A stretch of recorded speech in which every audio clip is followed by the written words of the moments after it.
A letter from Anne of Cleves, or Anna of Kleve, to her soon-to-be ex-husband, King Henry VIII, declaring her submission to the examination and ending of her marriage. Pleaseth your most excellent Majesty to understand that, whereas at sundry times heretofore, I have been informed and perceived by certain lords and others of your Grace's council,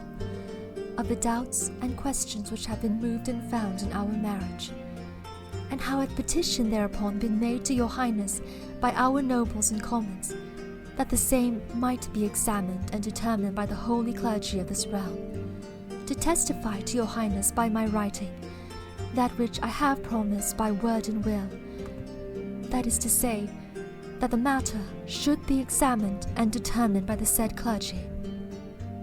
It may please your Majesty to know that,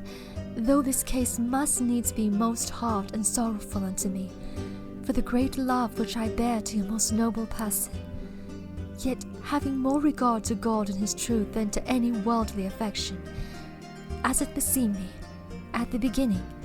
to submit me to such examination and determination of the said clergy, whom I have and do accept for judges competent in that behalf.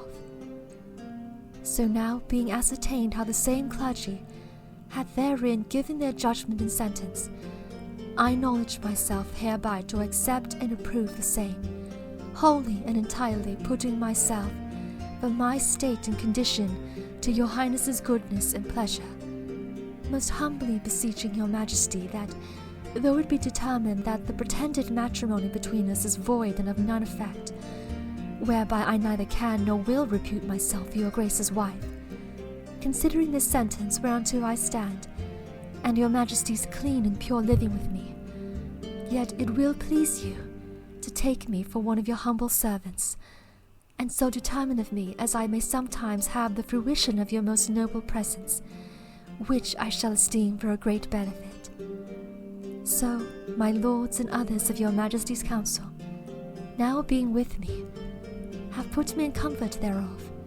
and that your Highness will take me for your sister, for the which I most humbly thank you accordingly. Thus, most gracious Prince, I beseech our Lord God to send your Majesty long life and good health, to God's glory, your own honour, and the wealth of this noble realm. From Richmond, the 11th day of July, the 32nd year of your Majesty's most noble reign. Your Majesty's most humble sister and servant, Anne, the daughter of Cleves.